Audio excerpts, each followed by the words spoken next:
This video is sponsored by Squarespace. More about them later. Poison types. Perhaps the most relatable type of Pokemon, for who amongst us hasn't fantasized about using an untraceable toxin to induce the slow and painful death of our mortal enemies? I did a hardcore Nuzlocke of Pokémon Platinum using only Poison Type Pokemon. In a Nuzlocke, if a Pokemon faints in battle, it's dead forever. And with only 7 Poison types at my disposal, this is gonna be a tricky challenge. Bring it on. My first Poison type comes from Route 204 in the form of a sweet little Badoo. But behind that adorable facade is a scheming deviant ready to poison her way to the top. Fittingly, I name our thoroughly cunning starter Yzma. But a queen is only as good as her right side lackey, so after evolving Yzma into a Roselia, I head to the Ravage Path to recruit Kronk the Zubat. A proclivity to singing his own theme song aside, this docile himbo will be a huge asset for Yzma and I on our quest to become champions of the Pokemon League. Though for now, it's all Yzma as she uses Mega Drains to sweep Rourke's rock types. A growth against Onix ensures we one-shot Cranidos, so just like that, badge number 1 is ours. This is embarrassing? Hey Rourke, you said it, not me. As we make our way to Floroma Town, we stop in the meadows to catch a wormpole named Chicha from the Honey Tree. Strong-willed and modest, she's perfect for the role of Team Mom. And as Mama Chicha evolves into Dustox, she'll be extremely important for dealing with the run's first major threat, Mars and her Purugly. That plus-sized feline hits hard, and Chicha is our only Pokemon that doesn't fall like an outboy to even the slightest physical hit. Commander Mars's Zubat loses the mirror against Kronk, who knows Wing Attack. Unfortunately, it still takes 3 hits, so we're only at 23 HP as Purugly comes in. I decide to risk the critical hit fake out since Kronk's inner focus ability lets him avoid the flinch and hit a wing attack for a squeak of damage. Then it's off to the aforementioned Mama Chicha. The goal here is to lower Purugly's speed with String Shot, but she's so fast and we're so slow that it requires 2 hits to gain the advantage. With our Held Oranberry and using Bug Bite to eat Purugly's Held Oranberry, we can get back to a decent amount of HP, but after a few turns, it's clear that going for the double String Shot play was a waste of time, and we'd have been much better off simply going for damage with consistent Bug Bites. Regardless, it looks like Mama Chicha has this in the bag. All she's gotta do is dodge 1 critical hit,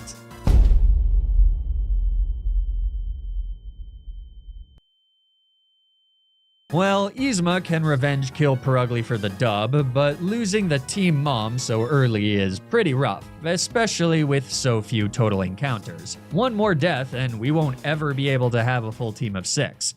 My now motherless orphans need a morale boost, and that comes in the form of what can only be described as a total dominance over Gardenia's grass types. None of them can really do anything to either of my 2 poison types, and it's Kronk, now a Golbat, who easily gets all 3 KOs with a few wing attacks. So with the second gym badge, I can head to the spooky house with the hard to pronounce name, where I catch a ghastly named Kuzco. Not sure a timid nature matches his namesake per se, but that's about as good of a nature as you can get on a special attacking glass cannon. You know, when and if Kuzco manages to actually learn a special attacking move. It's, not for a while. As a result, Kuzco is all but useless, classic Kuzco, as we head into the next major challenge of the run, the fight against Commander Jupiter and her Skuntank. But Kronk has fully evolved into Crobat, so he can very handily overpower her lead Zubat. Oh, feel the power. Oh, I can feel it. And with his newfound speed, Kronk can also nail Jupiter's Skuntank with a hard wing attack before she nails us with a Screech. That's a little scary, but Kronk should be bulky enough to survive here as long as we dodge a critical hit.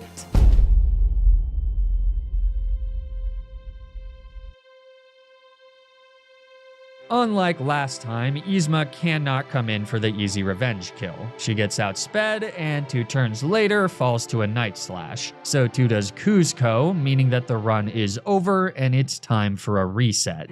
In Attempt 2, the genders have been changed up a bit, so my starter is Cusco the Roselia. Pretty fitting for a Diva Emperor if you ask me. We also have Yzma, the scary beyond all reason Zubat, and Tipo, the sassy Dustox. He's the son of Chicha from Attempt 1 and here to avenge his mother's death. In our second face-off against Mars, I decide to leave nothing to chance and level Tipo all the way up to level 20, where he learns Moonlight. With reliable healing and the strategic choice to not waste 2 turns going for String Shot, Tipo's able to easily best the Colossal Kitty with plenty of HP to spare. Cusco who? Long live Tipo, the true king. He'll go on to do great things, I can just feel it. After once again abusing Gardenia's grass types, we can catch Kronk the Ghastly, who somehow also has a timid nature. Wait, likes to run? How does that even work? Whatever, with Tipo the Dustox alive and well, we've got a much better chance at dealing with Jupiter's Skuntank, though this thing is such a beast that it's still gonna be a pretty risky fight. Would be cool if I could get one of these stinky pups for myself, but Stunky and Skuntank are inexplicably not in Pokemon Platinum. Like before, I use Biggest Bat to defeat Little Bat, meaning that Yzma is at nearly full HP as Skuntank comes out. Instead of sticking around though, I immediately switch out to Tipo, who does take a huge chunk of damage from Night Slash. But by dodging a second crit, his Oran Berry activates, and we can again use Bug Bite to steal our foe's held Citrus Berry, bringing him back to 44 HP. Another Night Slash takes Tipo down to 17 HP as we heal back to 51 HP with Moonlight. Skuntank then goes for a Screech, so we get back to full HP with another Moonlight, but I think I've seen this film before and I didn't like the ending. So to shake off the defense drops from Screech, I bring in Yzma on a Night Slash that does shockingly little damage. I guess that's what a plus defense nature will do for you. It's completely safe to stay in and nail Skuntank with a Wing Attack, which crits and brings her into the red. But a Smoke Screen in retaliation means that Yzma misses her follow-up Wing Attack, and then the relentless Skunk lands another Night Slash, bringing us in range of a potential critical hit. So I bring in Tipo, who takes just 22 damage on the switch, meaning that all he has to do is dodge one critical hit.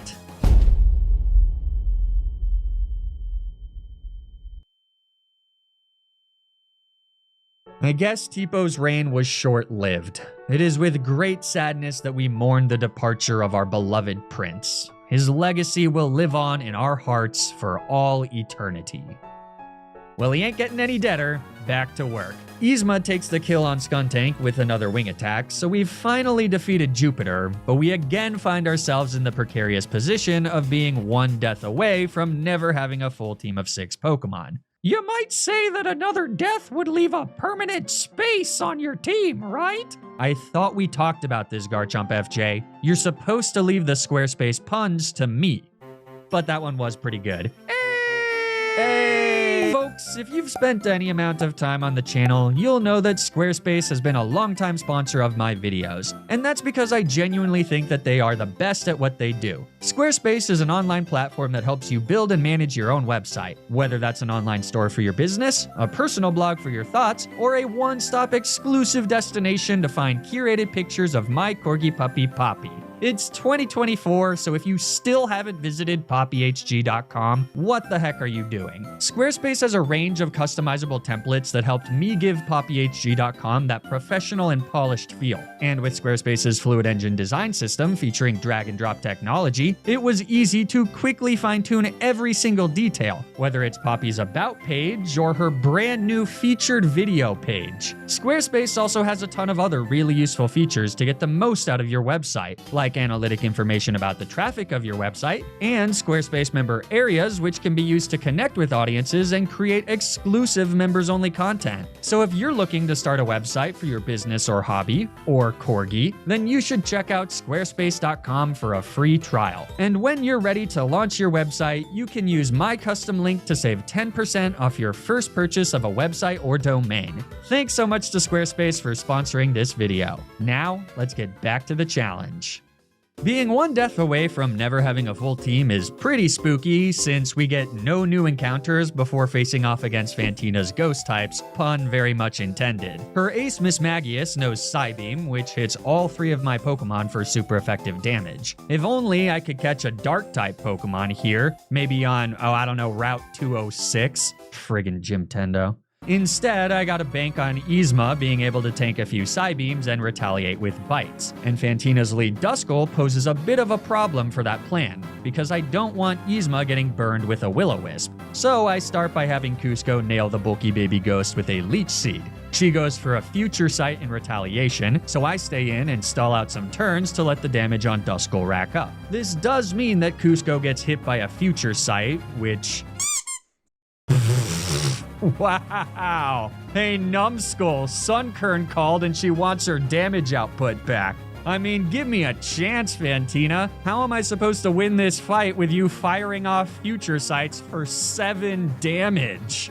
Anyways, after Fantina heals and we bring her back down to the yellow with a Giga Drain, I finally bring in Yzma. She comes in on, uh-oh, another Future Sight, so we better take out this powerhouse before things get out of hand, huh? But all jokes aside, Fantina brings in Miss Magius next, so it's time to sharpen up. Yzma can outspeed to hit a super effective bite, which does over 50%, but with the held Citrus Berry, another one won't get the KO. So this really just comes down to how much Psybeam does.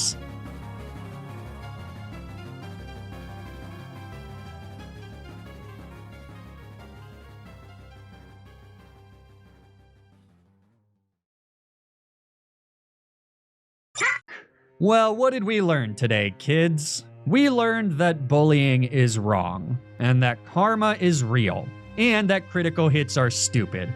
But I guess I do deserve to lose this battle after how mean I was to little Duskull. Still, I might as well try to play to my outs, no matter how unlikely.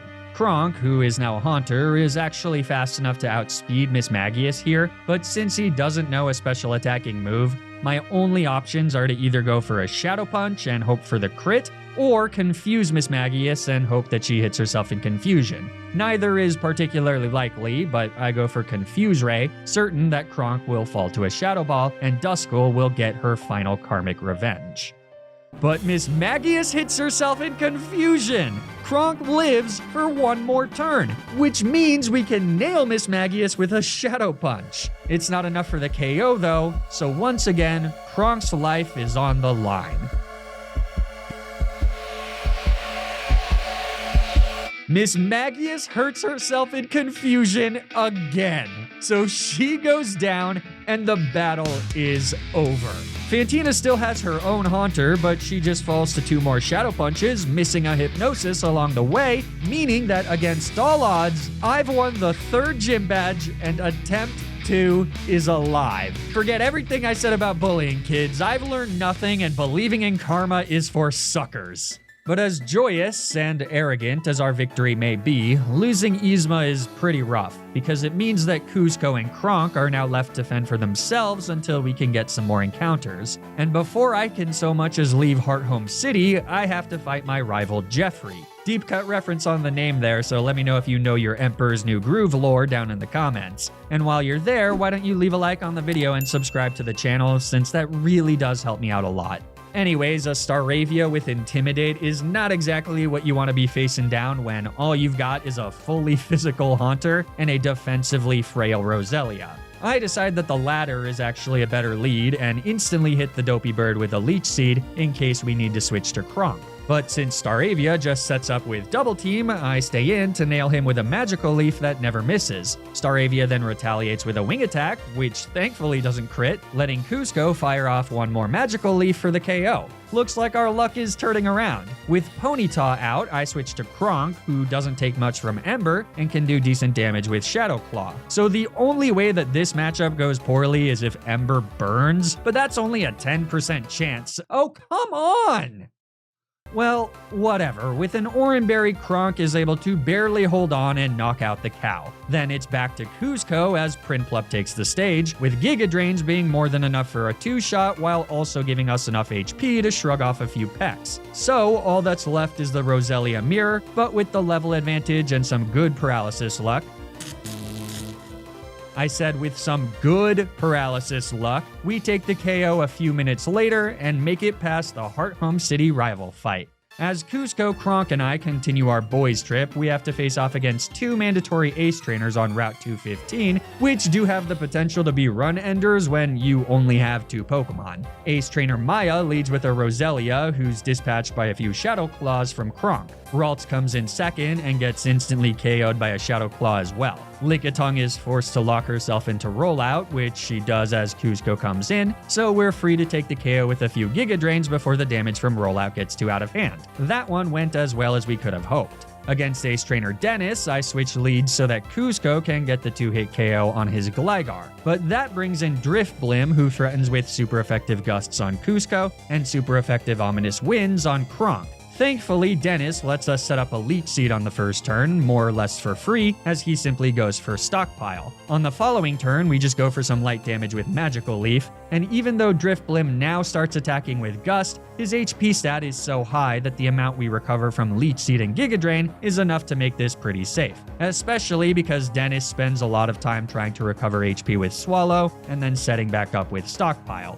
Everything here goes completely according to plan, until the very last turn of the matchup where Drifblim crits a Gust and brings Cusco all the way down to 16 HP. The reason this is such a problem is because Dennis still has a Buizel, who with Swift Swim and the Perma Rain on Route 215 easily outspeeds us. Dennis also makes it pretty clear that I can't switch out here, because of the implication. The implication being Pursuit, of course, which will do double damage on the switch. So my only play is to hope that Cusco can tank a hit, which he does without much of a problem. I guess I kinda overestimated the damage output of a Buizel with a 7-level disadvantage, but Roselia is a remarkably weak Pokemon, so you can never be too sure. With that though, we've successfully made it to the haven of Veilstone City, for it's here, or rather in the department store and the game corner, where we can really start cooking with some solid items and TMs. First though, I carefully make my way down to Pastoria City, where we can catch 2 new encounters. The first, from Route 212, is Pacha the kind-hearted Krogunk. A jolly nature is once again phenomenal, though Anticipation instead of Dry Skin, which would have granted me a water immunity, is a pretty big bummer. The other Pastoria encounter is a Scaruppi named Chicha, so I guess she's the new team mom. Now Chicha is a truly incredible Pokemon thanks to her ability Battle Armor, which blocks critical hits. Don't have to play around them if they never happen. Though still completely filled with NFEs, the team is finally starting to look pretty solid. We may not be great in numbers, but these are quite literally some of the best Pokemon in the game.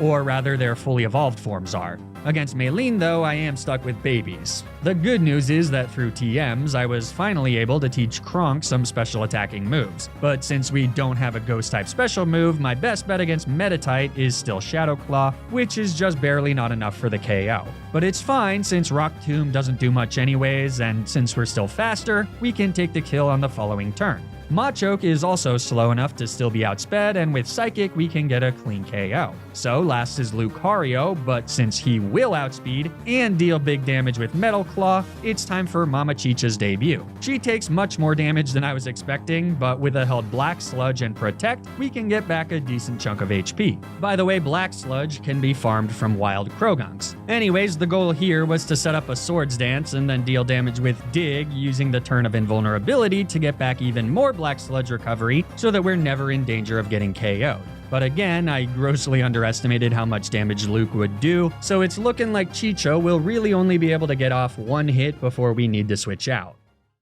Never mind, Chicha crits for the 1-hit KO like the champ she is. Haha, suck it, Lucario. Better pack your bags and head back to Pittsburgh. AnthroCon's not gonna attend itself. Hey, wait a second, Flygon. How do you know about the 2nd largest furry convention in the world? Oh yeah, well, how do you know that it's the 2nd largest furry con in the world? Because I'm you, Flygon. I know what you know. Ah, crap. With the new level cap of 37, I decide that it's finally reasonable to evolve Kronk into Gengar. It's all coming together.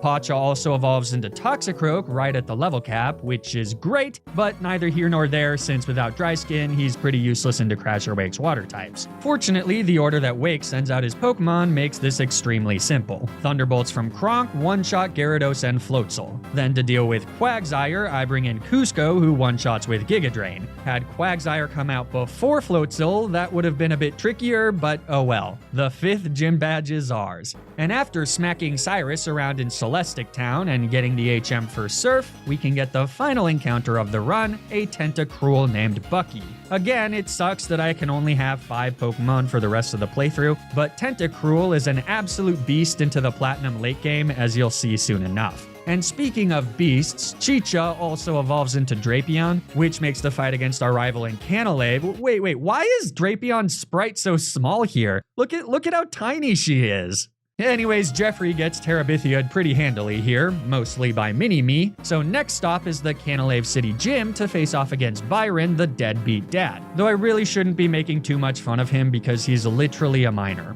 His Magneton gets one-shot by an Earthquake from Chicha. I've learned the hard way to never keep a Drapion in on a Steelix, so I switch out first to Kronk, who's immune to Earthquake, and then to Bucky on a Sandstorm, who then proceeds to immediately one-shot Steelix with a Choice Specs boosted Surf. Bastiodon is last, and the only one of Byron's Pokemon that poses a real problem since he knows Metal Burst. With the special defense boost from Sandstorm, a Surf won't get the one-shot, so I instead bring in Pacha for his grand debut. I Thunder Punch for just a bit of chip so that Bastiodon's Metal Bursts don't do too much damage in return, but after 2, the Ancient Behemoth is in range to a quad-effective Brick Break, which seals the deal and wins us Gym Badge number 6. With the new level cap, I decide that it's safe enough to head to Iron Island and pick up the Shiny Stone, which finally evolves Cusco into Roserade. He's been sidelined for most of the run here since grass types are horrendous in Sinnoh, but for once not being the center of attention is a good opportunity for Cusco to grow as a person.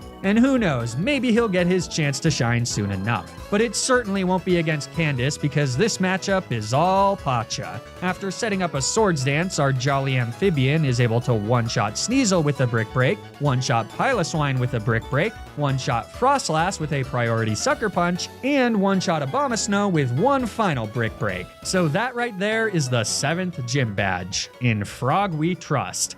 But now it's off to Spear Pillar for the final fights against Team Galactic. The multi-battle against Mars and Jupiter can be a bit tricky, but with the full disregard for my rival's Munchlax and his Rapidash, it's pretty easy to overpower their Pokemon with strong spread moves. So as Cyrus gets attacked by an otherworldly demon, we have to follow him down into the Distortion World and put an end to his ambiguous plans once and for all. Pacha immediately chops Houndoom in half with a Brick Break, baiting in Gyarados second. That gives me a safe switch to Kronk on an Earthquake, who then of course retaliates with a Choice Specs Thunderbolt for the one-shot. Honchkrow comes in third, and obviously also goes down to a single Thunderbolt. Fourth though is Weavile, so I gotta switch to Mama Chicha here, who easily shrugs off a Night Slash. Weavile then outspeeds and nails us with an Ice Punch, which freezes, meaning that we are in a lot of trouble.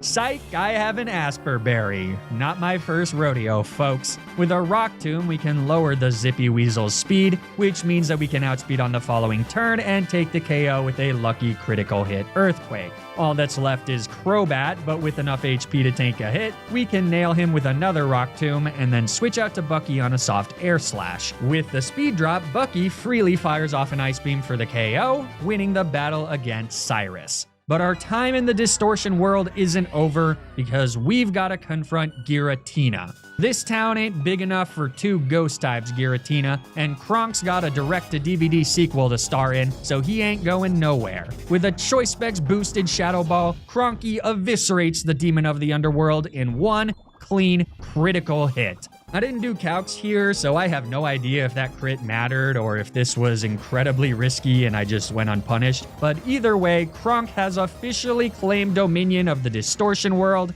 and we're free to move on with our challenge. Par for the course, Volkner is easy work for any moderately fast Pokemon with Earthquake, and Chicha fits the bill. Candidly, she's not the strongest, so Electivire and Luxray survive one hit apiece, but with battle armor, we're never in any real danger. With all 8 badges, we can cruise through Victory Road and quickly make it to the steps of the Pokemon League. Looking back at our run, it's nothing short of a miracle that we were able to make it all this way after losing Yzma. I thought that'd be the end of the road for sure. By all accounts, it doesn't make sense. But prior to facing down the Elite Four, we've got one last fight with our idea-stealing rival, Jeffrey. As usual, his lead Staraptor gets instantly zapped out of the sky with a Thunderbolt. Since Empoleon knows Shadow Claw, he gets baited in next, and swiftly follows his bird-brain teammate into the afterlife. Roserade comes in third with Shadow Ball, so it's off to Bucky, who then retaliates with a critical hit Ice Beam, though that crit definitely didn't matter, right? Snorlax is fourth, so I pivot through Kronk to ensure that our resident sweetheart can come in on a crunch, and then chop the meatloaf in half with a single Brick Break. With Rapidash in fifth, I switch back to Bucky, but since Jeff sets up a sunny day, Surf isn't enough for a one-shot. Doesn't really matter though, because after taking a relatively soft bounce that graciously doesn't paralyze, a second one gets the kill, and our rival is down to their last Pokemon, Heracross. But with Chicha's Aerial Ace tech, she can take the clean one-hit KO and win us the final battle before the Pokemon League. It's undeniable that it's been a minute since my team's had a true challenge. Ever since Heart Home, this playthrough has been smooth sailing, so I am feeling confident as I prepare my team of 5 for their ultimate challenge. But even so, I can't shake the feeling that our trials and tribulations aren't quite over. I've grown to really care about Cusco, Kronk, Pacha, Chicha, and Bucky. Anything other than making it to the Hall of Fame with everyone still alive is unacceptable. So let's do this. First up is Aaron, the Bug-type specialist, who without a Pokemon to spam Flamethrower can be pretty annoying, but against his lead Yanmega with extremely poor special defense, I can have Bucky outspeed and take the kill with a Choice Spec Surf. This brings in Heracross second, so I switch to Kronk, who simply dodges a Stone Edge before getting a clean kill with Psychic. Scizor is the most problematic of Aaron's Pokemon, since our only way to hit him for super effective damage is with Fire Fang from Chicha, but by coming in on a Night Slash and then just landing a critical hit, Chicha's able to get the one-shot and stay at full HP with her Black Sludge. Against Vespiquen, Bucky gets the kill with a few Ice Beams, and then as Drapion comes in last, Chicha comes back out and easily wins the mirror with Earthquake. So that's Aaron defeated. Oh, and remember when I first caught Bucky and said that Tentacruel is an absolute menace in the Platinum late game? Well, here's why. With Giga Drain, Ice Beam, and Surf, he can fully sweep Bertha's entire team of Ground-type Pokemon. And with only Surf, he can also fully sweep Flint's entire team of Fire-type Pokemon. Very few Water types are as naturally fast as Tentacruel, which is what makes him such a phenomenal Pokemon. So if you're ever struggling in a Platinum Nuzlocke, just pick up one of these bad boys for yourself, slap on some special attack and speed EVs, and then go to town. The final member of the Elite Four is Lucian, whose Psychic types have the potential to be a big problem into my Poison types. But by leading with Gengar, I can intentionally bait out the pure Psychic types first and get clean one-shots with speedy Shadow Balls into all 3. Against Bronzong, Kronk's got a bounce, so it's up to Chicha to deal with the Calm Minding Bell. Fortunately, Bronzong's only special move is Psychic, so they can set up with as many Calm Minds as they want. After 2 though, Lucian switches to using super effective Earthquakes, which do hit hard. But despite him healing via a full restore, with Black Sludge recovery, and Lucian's decision to go for another Calm Mind, Chicha easily wins this matchup and puts us in the perfect position to deal with the final Pokemon of the Elite Four, Gallade. His weak physical defense means that Crunch does a sizable chunk of damage, so all we gotta do is tank some Stone Edges, and just a few turns later, Chicha knocks out Gallade and wins us the battle. So suddenly, we've made it to Cynthia's chamber. 6 Pokemon left before we've become champions of the Pokemon League. As the battle begins, that unshakable feeling of dread comes rushing back. Who will die and who will live? There's only one way to find out. Against Cynthia's Spiritomb, I go with Bucky. Using his held Wise Glasses, he can barely guarantee the 2-shot on Spiritomb with Surf, though it requires eating a nasty Psychic in the process. But that's nothing compared to what's next, because out comes Garchomp, a Pokemon so fearsome and ugly that Ice Beam isn't even a guaranteed one-shot. Bucky can at least outspeed, but as Garchomp's HP ticks down, our tentacled Titan's life hangs delicately in the balance. Bucky gets the kill. Garchomp falls, and our Elite Four MVP lives to see another day. Togekiss comes out third, but with Ice Beams, we're able to two-shot him and survive the shockwave in between. Bucky's killed 50% of Cynthia's team all by himself, and it looks like he'll be able to take out another because Roserade just easily goes down to an Ice Beam.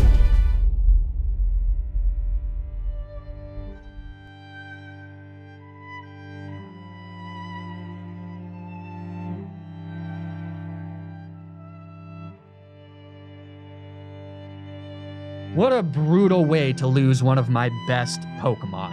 I mean, it is the final battle of the run, so Bucky's job was effectively done, but it never feels good to lose a friend, especially one that was so dominant in the final moments of his life to what can only be described as a misplay. But so is the unforgivable nature of Nuzlocks. Time to avenge Bucky's death.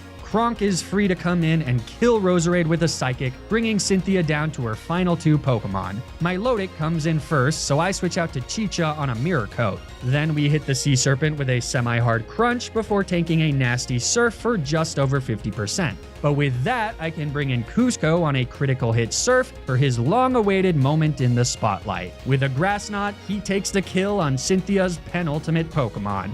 Boom, baby. All that's left is Lucario, so Cusco tags in Pacha on a soft Stone Edge, meaning that every member of the team was needed to beat Cynthia. After tanking an extreme speed, Pacha fires off one last super effective Brick Break, killing Lucario and winning us not just the battle against Cynthia, but the entire run.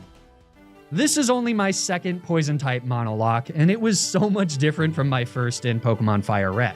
Both featured some really great Pokemon for sure, but in Fire Red, there was an abundance of encounters, whereas here, it was pretty stressful, especially in the early game, to be limited to so few teammates. Something that's really interesting about Poison types is that there are very few mono Poison type Pokemon. Most of them have pretty powerful secondary typings, which help out a ton in monologues. I think this run especially shows that. Like, I didn't use a single Poison type move in the entire playthrough. Well, actually, in attempt 1, I did use Poison Sting with Yzma to whittle down Gardenia's Cherrim. But that reminds me, did you know that Sting wrote an original song for the end credits of The Emperor's New Groove called My Funny Friend and Me? And did you know that he also recorded Spanish and Italian versions of the song for the soundtrack? Say what you will, but my videos are nothing if not educational. As always, thank you so much for watching. This is the first video in the new year after I took a few weeks off for the holidays, so I'm glad to be back, and I'm really excited for everything I have in store, which will be a blend of reliable videos like these monologue challenges, as well as some new stuff that I hope you enjoy just as much.